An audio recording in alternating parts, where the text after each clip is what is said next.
আজ একটু খুশির দিন ছিল এবং ভালো লাগার দিনও ছিল। কারণ এটা একটা অন্যরকম ভালো লাগা। আবার আমার মাঝে, মাঝে মনও খারাপ হয়। আসসালামু আলাইকুম। সবাই কেমন আছেন? আশা করছি সবাই আল্লাহর রহমতে ভালো আছেন। আমি জাহানারা খাতুন আল্লাহর রহমতে ভালো আছি। আজ ছিল আমার জন্মদিন। আ জন্মদিন নিয়ে আমি কখনোই ঘটা করে কোনোদিনও কিছু করি না। এখন বাচ্চারা বড় হয়েছে। মেয়েটা একটু বিরিয়ানি রান্না করেছিল মায়ের জন্য। আর বাচ্চাটা অসুস্থ, ছোট বাচ্চাটা। এজন্য কিছু করি নাই। জন্মদিন নিয়ে আমি কখনোই অত বেশি উল্লাস করা পছন্দ করি না। জন্মদিন মানে হচ্ছে জীবন থেকে একটি বছর কমে যাওয়া, হায়াত কমে যাওয়া। জানি না কতদিন বাঁচবো। আল্লাহ পাক আমাকে কতদিন বাঁচিয়ে রাখবে। আল্লাহ পাক আমাকে যতদিন বাঁচিয়ে রাখে, আল্লাহ পাক যেন আমাকে ভালো, ভালো কাজ করার তৌফিক দান করে। আমি সবসময় একটা কথা বলি, আমরা যেখানে যে অবস্থানে আছি না কেন, যার, যার অবস্থান থেকে ভালো, ভালো কাজ করার চেষ্টা করুন। ভালো কাজ যের মাধ্যমে মানুষ বহু বছর বেঁচে থাকে। আমার এই জন্মদিনে যারা উইশ করেছেন মেসেঞ্জারে এবং ফেসবুকে এবং ব্যক্তিগতভাবে ফোন দিয়ে, তাদের সবার প্রতি আমার অনেক, অনেক ভালোবাসা, শুভেচ্ছা এবং দোয়া।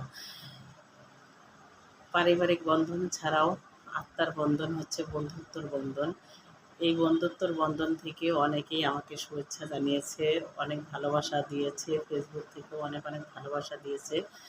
আ আমি খুব খুশি হয়েছি।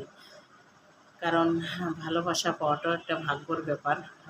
আমি মনে করি এই ভালোবাসাটা আমি সবসময়ই অনেকের কাছ থেকে পেয়ে থাকি। কারণ ভালোবাসা বর্তমান যুগে পাওয়াটা খুব একটা কঠিন বিষয়। কিন্তু আমি অনেক মানুষের কাছ থেকে অনেক ধরনের ভালোবাসা পেয়ে থাকি। ভালোবাসা নিয়েই পথ চলছি। সবার ভালোবাসা নিয়েই পথ চলতে চাই। আপনারা যে যেখান থেকে আমার এই ভিডিওটি দেখছেন, আপনারা সবাই আমার জন্য দোয়া করবেন। আপনাদের জন্য অনেক, অনেক দোয়া এবং ভালোবাসা থাকবে। কারণ দোয়ার শক্তি এত বড় শক্তি। দোয়ার শক্তি সবসময় আল্লাহ পাকের কাছে পৌঁছে যায়।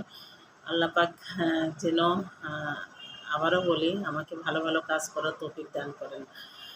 কারণ আমি সবসময় একটা কথা বলি, পজিটিভ মন মানসিকতার মানুষ কখনো জীবনে ঠকে না এবং ভালো, ভালো কাজ করে। যার, যার অবস্থান থেকে একটু ভালো কাজ করুন, ভালো থাকুন, নিজেকে ভালো রাখুন। সবাইকে আবারও শুভেচ্ছা জানাচ্ছি। যারা আমাকে উইশ করেছেন, ভালোবাসা দিয়েছেন, তাদের প্রতি রইল অনেক, অনেক ভালোবাসা। সবাই ভালো থাকবেন, সুস্থ থাকবেন। আল্লাহ হাফেজ। শুভরাতের শুভেচ্ছা জানিয়ে শেষ করছি।